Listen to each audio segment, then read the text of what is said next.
It's Tennessee-Georgia week here on the UT campus. Alongside Patrick Brown, I'm Ryan Callahan with this Go Vols 24/7 No-Huddle. We just spoke with Tennessee coach Josh Heupel and a few players here on this Monday to start a big game week with the top 5 team in Georgia coming to Neyland Stadium. Tough one coming up. Tennessee hasn't won this game since 2016, but still, from what we heard from the players at least, sounds like still a pretty confident group, and certainly playing at home, it seems like they feel confident enough to think they can win this game. Yeah, Andre Turrentine kind of said more or less that they've kind of been thinking about this game all year. You hear stuff about teams, they got this one circled. Tennessee might have actually had this one circled. He kind of backtracked a little bit and said, at the end of the season, you go back and watch the games you lost and try to figure out the things that you did wrong. And certainly Tennessee's got to reverse some things that have been showing up again and again in these matchups with Georgia. And I think that starts with physicality on the offensive line. They've got to win the line of scrimmage. They haven't done that under Josh Heupel to this point. They haven't won outside with their receivers either, so that's why Tennessee has scored points on everybody else except Georgia, because Georgia's able to control the box with their defensive line and linebackers and play really aggressive on the outside. So that's what Tennessee's got to do. They've got to also play Gunnar Stockton better than they played the past Georgia quarterback. So it's a big test for Tennessee. Josh Heupel talked about how important one-on-one matchups are going to be in this game, both along the line of scrimmage, out wide. You're going to have to make plays when they present themselves, and you have to take advantage of your opportunities. Can't give up. Mistake, can't have turnovers, can't have a bad snap that gives the team the ball on the 5 like they had against ETSU. So the margins get smaller when you get in a game like this. So Tennessee's got to be really sharp in all facets of the game. You touched on Gunnar Stockton. Obviously, he is one of the big differences in this matchup. At the same time, you can't really tell a whole lot about what he's going to look like because Georgia's not really been tested so far playing Marshall and Austin Peay. That is sort of a different dynamic. Last year, Tennessee faces Georgia near the end of the regular season. This year, you've only got a couple games of film to watch, and they really haven't faced anybody that's tested them. So there might be some more mystery to this compared to previous years. Yeah, but, teams are going to be who they are. I think it's just, I've had some flies in my way. Gunnar Stockton's probably not as good of a thrower or good of a passer as Carson Beck, and boy, Tennessee will be glad Carson Beck's not suiting up in a Georgia uniform anymore the way he had success against them the past couple of seasons. But, they've got to contain him running. I think that's something that Turrentine mentioned, something that Josh Heupel mentioned too, is that you've got to be able to affect him in the pocket, but you can't let him get out. That's a guy that can make a lot of plays with his feet. He had a couple of rushing touchdowns, I think, in their first game against Marshall.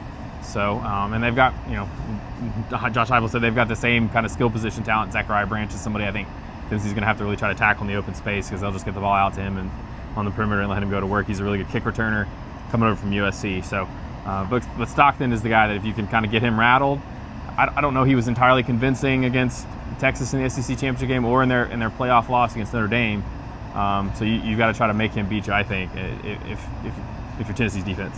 Obviously, it's SEC game week, so we'll have to wait until Monday to get the official injury report. Wednesday night, Tennessee will have to put out its first injury report of the week, and Josh Heupel, of course, pointed to that today to give no injury updates on anyone, but it's already been reported, of course, Jermod McCoy and Ricky Gibson will not be out there for Tennessee in this game, so still a challenge for the secondary, a little bit short-handed, and that's not ideal, as you mentioned, going against Zachariah Branch and some of the tight ends even. It's gonna be a test for that whole secondary, including the corners, and Ty Redmond made his first career start Saturday, so that's a big aspect of this game, but we'll find out more later in the week, I guess, about what the status of David Sanders might be and some of the other guys who've been banged up for Tennessee lately. Yeah, we've said that McCoy's not going to be back for this game. I don't think David Hobbs will be back for this game either. So really, the mystery is, do they have anybody else pop up? What about Tyree Weathersby? He didn't play.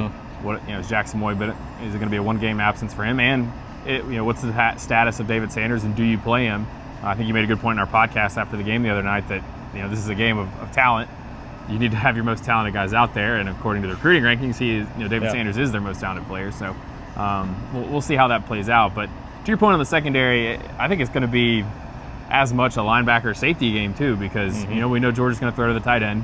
They don't have Brock Bowers. They didn't have him last year, and they had 2 or 3 different tight ends that were just kind of getting open all the time against Tennessee. So the linebacker safeties have to have their eyes in the right spot for those play action passes and defending the middle of the field against Georgia, because that's an area that Mike Bobo and the Bulldogs were able to exploit in last season's matchup, and certainly that can be a dimension that they can use to their advantage in this one too.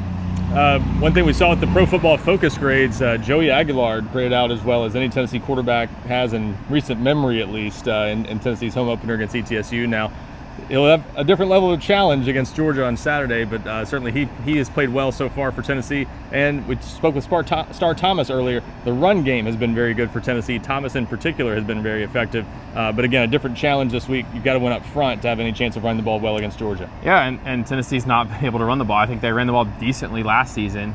But this is a game that's got to be won in the trenches. I like what I've seen from Tennessee's offensive line so far. I think they've played really well. Certainly the running backs have run really hard, particularly I think Deshaun Bishop and Star Thomas have been a little bit better than Peyton Lewis to this point. But the offensive line's this has got to be a game where they really step up. And really for this whole offense, this is sort of a prove-it game, right? You've lit up Syracuse and ETSU, but no offense to those schools, it's Syracuse and ETSU. Now you're playing Georgia, you got to bring it. And you got to try to keep it going. I mean, Tennessee hasn't scored 17 points, or more than 17 points against Georgia under Josh Heupel. So they've not been able to figure out the Kirby Smart defense, whether that's scheme, whether that's talent, whether that's not making plays. It's probably a combination of all of them. But first and foremost, they've got to sort of win in the trenches, and their offensive line needs to play a really good game for Tennessee to win this one. Kickoff at 3:30 on Saturday in Neyland Stadium. College Game Day will be in town this weekend. The Pat McAfee Show also broadcasting from Tennessee's campus. It will be a big week here in Knoxville, and certainly a lot of anticipation for this game with Tennessee playing as an unbeaten team against Georgia with a lot on the line early in the season. Plenty of coverage at GoVols 24/7, plenty more on the way throughout the week. For Patrick Brown, I'm Ryan Callahan.